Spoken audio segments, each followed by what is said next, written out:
This just in, the answer to the source of all knowledge for the ever-present internet troll has been found. We sent out our cracked shop investigative reporting team of Dewey, Burnham, and Howe to investigate, and their findings will astound you. And we'll get to that report right after a message from our sponsor. Wait, what? We don't have a sponsor? Then why did I just say that? Well, what about Patreon? Okay, fine. I guess we'll move right into the story. Without further ado, the source of all knowledge for the internet troll is... Sorry, just trying to build suspense for the inevitable letdown of learning the answer. Disney and General Motors. That's right, in 1945, the soldiers and sailors of America were introduced to Primitive Pete and the right way to use tools in this little gem, the ABCs of hand tools, subtitled Their Correct Usage and Care. Dun dun dun! In its original form, it was meant to train mechanics of the armed forces who came from a variety of different backgrounds, and some had no background at all, had a standard way of taking care and using tools that were purchased with war bonds to defeat the fascists. In 1968, slightly adapted and collated with a snazzy Disney cartoon for distribution in high school shop classes throughout the United States and the world.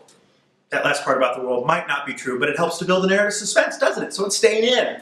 History lesson over. My thoughts on this book. I'm giving it an arbitrary, subjective rating of 4 out of 5 saw blades. Why? It ain't got no plot. In the introduction, we are introduced to a history of tools. Quote, thousands of years ago, man had no tools but his bare hands. And yes, man is capitalized here. But one day somebody, and you can be sure it wasn't the strongest man in the tribe, discovered with a stone fastened to the end of a stick, he could strike a harder blow. Boy, this would sound so much cooler if the voiceover guy from Screen Junkies was reading this. He could strike a harder blow for truth, justice, and the American way. But just as we're learning how all of modern civilization is a result of better and better tools, we're introduced to our, what should we call him, our anti-hero.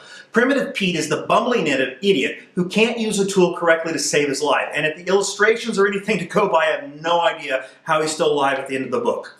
No real backstory for our main character, no motivation. Definitely some sloppy writing on the part of GM. But golly gee willikers, Mr. Wilson, you can't help but love this little troglodyte by the end of the book. The book itself is divided into, as I counted it, 13 sections. Screwdrivers, hammers, pliers, wrenches. Oh dear baby Jesus, did this author like wrenches. Chisels, punches, files, hacksaws, feeler gauges, steel rules, micrometers, screw extractors, and one section devoted all to itself, carpenter's tools. This book makes no apologies about it. It's for a mechanic's shop. The author explains this section's inclusion, however. Quote, every mechanic has to use some of them occasionally. So much for the trade sticking together, am I right? The meat and potatoes, though, of each section is a description of the various tools, standard sizes for them, how their dimensions and geometry are important, and of course, how to correctly and incorrectly, demonstrated by the stunningly beautiful and lovely Primitive Pete, use those tools. To give you a little flavor of this meat and potatoes, in the section on hammers, or should I say ball-peen hammers, because this is a mechanic shop, they come in 4, 6, 8, and 12 ounces, as well as 1, 1.5, and 2 pound sizes. The author is also kind enough to inform us that, quote, a good combination to have is a 12 ounce, 1.5, and a 4 or 6 ounce. And though I probably don't need to know that the angle from the body of the opening of an open-ended wrench is either 15 degrees or 22.5 degrees, it is nice to know that the purpose of doing that is so that in tight quarters you can, technical term here, flop the wrench. Reattach it to the nut and continue your swing. The real meat and potatoes, what's that? Drop the food metaphors? Oh, okay.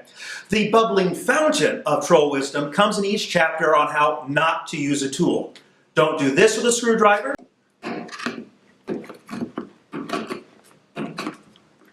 Or this. Or this. And never ever do this with an adjustable wrench. Bless his heart. It's not all negative Nancy neither. So as examples,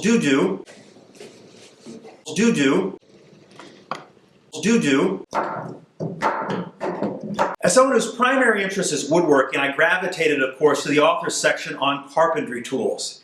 In the end, this section was disappointing because of its small scope. We have nail hammer, ripping bar, and handsaws. Yes, that's all the carpentry tools. To be fair, some of the mechanics tools were also used by woodworkers. The information provided about the tools were helpful and was even good for an experienced tool user for some reminders, such as using an extra block of wood when removing a nail to give some extra leverage and to minimize the damage of the wood show face. And I like the book's description on how to tell the difference between a rip saw and a crosscut saw without the need to label them, which sometimes I admit I do have to do. But it was 3 things.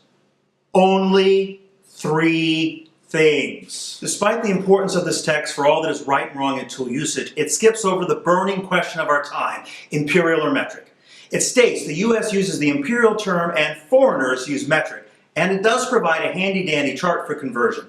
The closest the book comes to answering the question that divides us all is when it notes with no interpretation, quote, the only standard of measurement that has been legalized by the United States government in 1866 is the meter. Dun dun dun. In all seriousness, folks, as a primer for the use of tools, it really is second to none. The book takes a dry subject and succeeds in making it a tolerable experience and is a great teaching aid, aided significantly by Disney's illustrations, without which I would have rated it much lower. Nice job, Walt. At the same time, it's not a perfect text. It's dated. For example, it's focused on a standard screwdriver and gives only passing reference to recent innovation of Phillips and other specialty drivers. The use of primitive peat as an archetype will also cause issue for some. Lost in all the detail, though, is an important point. When using tools, you don't always have that perfect one at hand, and sometimes, quote, may have to break some of the rules set forth in this book, and continuing, the type of information in this book is no substitute for practical experience. The only way to find out about tools is to use them. The ABCs of hand tools, because of its mass production, thanks Disney and GM, is not too difficult to find in the wild. You can pick up a copy between 99 cents and $8, but as with anything, condition affects the price. But if you want an electronic copy, it can be legally obtained for free from General Motors' Heritage Center website, proving that big multinational corporations can do something nice once in a while. So, if you like vintage tool books, the ABCs of hand tools would be a fun one to have in your collection. One final comment, at least until the next one, if you're going to read the book, take the full experience and see the cartoon as well. Oh, okay. And again, a big thanks to those crack journalists Dewey, Burnham, and Howe for the reporting on this bombshell story. A programming note, if you like this style of review for vintage books, let me know by sharing it across social media and in the comments below, as I'm thinking of making this a semi-regular feature instead of a one-off. And to Danny, who won this copy of ABC of Hand Tools in my Christmas giveaway, it's finally getting in the mail. Thanks for watching, everybody, and may God bless you.